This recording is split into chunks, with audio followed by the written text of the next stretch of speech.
রাত তখন প্রায় ৩টে। হঠাৎ আমার ঘুম ভেঙে গেল, কারণ কেউ আমার কানের কাছে খুব আস্তে করে ফিসফিস করে বলল, তুই আবার ওই জায়গায় গেছিস। আমি ঝট করে উঠে বসলাম।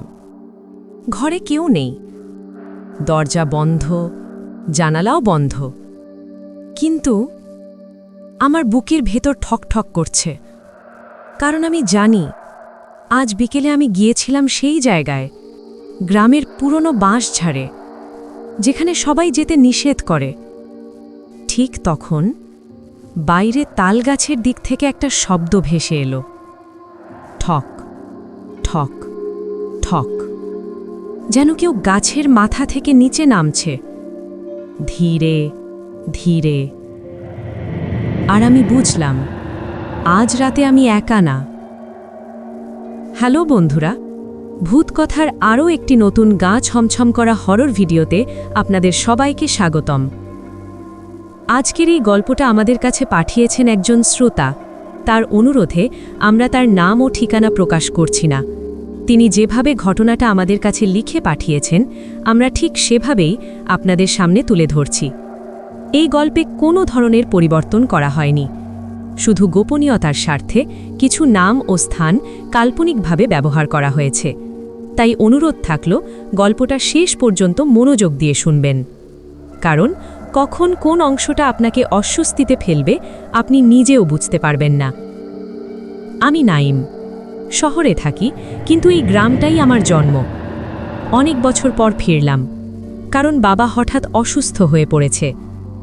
গ্রামে আসার পর থেকেই একটা জিনিস খেয়াল করলাম, সবাই সন্ধ্যার পর খুব তাড়াতাড়ি ঘরে ঢুকে যায়, বিশেষ করে বাঁশঝাড় আর তালগাছের দিকটা কেউ তাকায় না। একদিন সন্ধ্যায় আমি চাচাকে জিজ্ঞেস করলাম, ওদিকে কেউ যায় না কেন? চাচা সিগারেট টানতে টানতে বলল, ওখানে বাতাস অন্যরকম, শুধু বাতাস না, কেউ ডাকে। আমি হেসে বললাম, কে ডাকে? চাচা আমার দিকে তাকালো না, শুধু বলল, যে একবার ডাকে সে আবার ডাকে। সেদিন রাতে আমি ঘুমোচ্ছিলাম, হঠাৎ মনে হলো কেউ আমার নাম ধরে ডাকছে, নাইম। আমি চোখ খুললাম না, ভাবলাম স্বপ্ন, কিন্তু আবার নাইম। এইবার কণ্ঠটা একটু কাছে।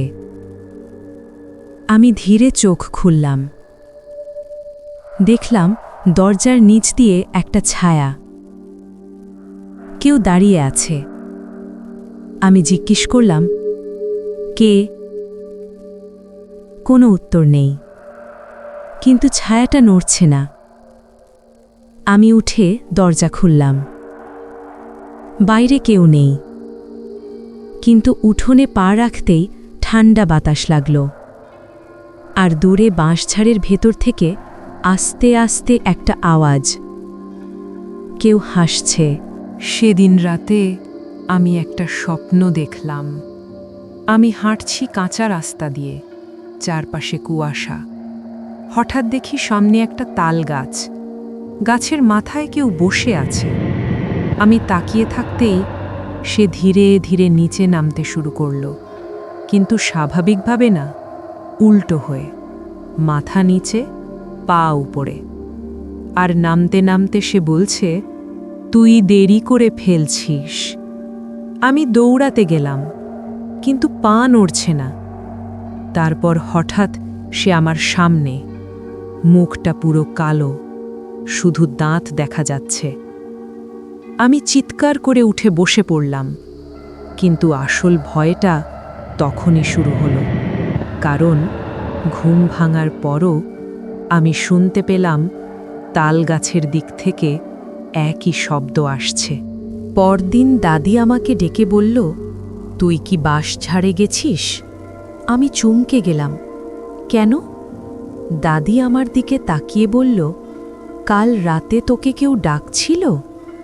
আমি কিছু বললাম না। দাদি ধীরে বলল, যদি তোর নাম ধরে ডাকে উত্তর দিবি না। কেন?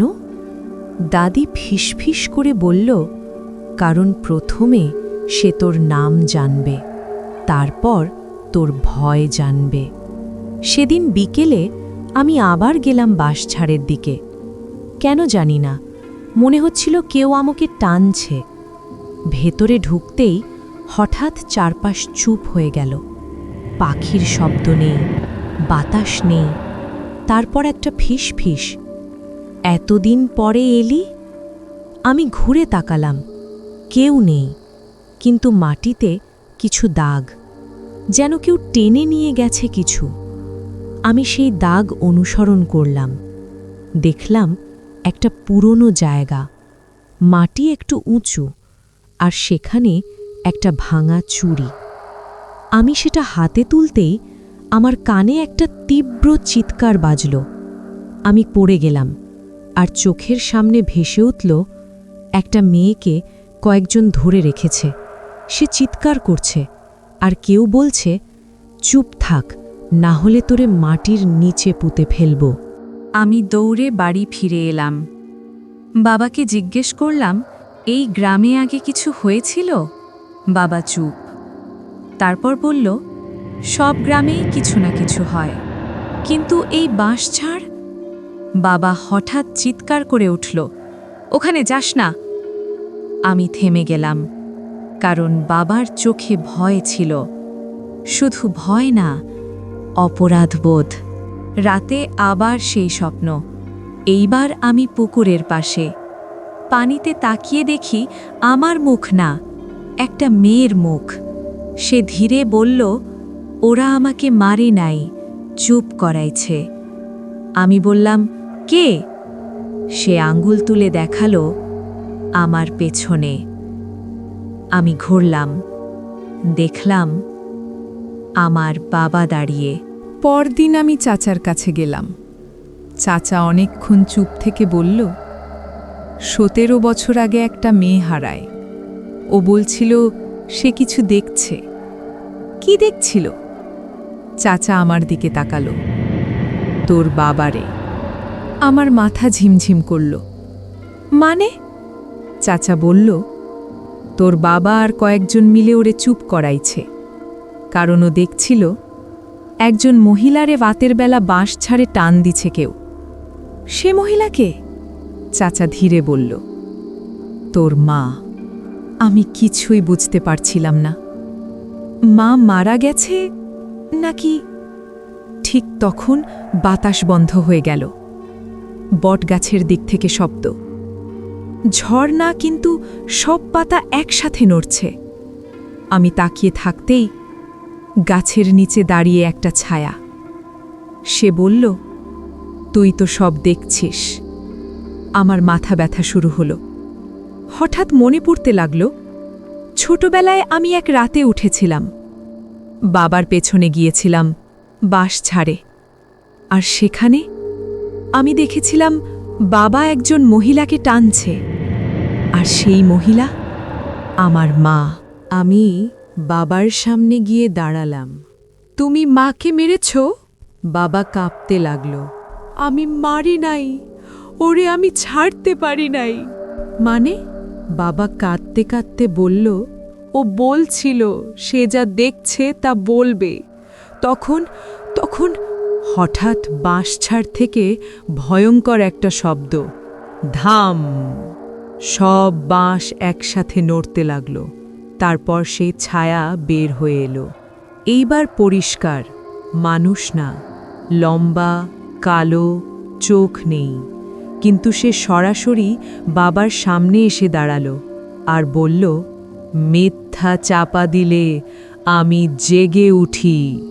সেদিন রাতে গ্রামের সবাই শুনেছিল চিৎকার, কেউ বাইরে যায়নি। পরদিন বাঁশঝাড়ের পাশে বাবাকে পাওয়া গেল। বেঁচে ছিল, কিন্তু সে আর কথা বলে না, শুধু একটাই শব্দ করে, ও দেখতে ছিল। আমি গ্রাম ছাড়ার সময় শেষবার তাকালাম, বটগাছের নিচে একটা ছায়া দাঁড়িয়ে। সে কিছু বলল না, কিন্তু আমি বুঝলাম এটা শেষ না, কারণ আজও রাতে আমি ঘুমোলে মাঝে মাঝে শুনি নাইম, আর আমি কখনো উত্তর দিই না।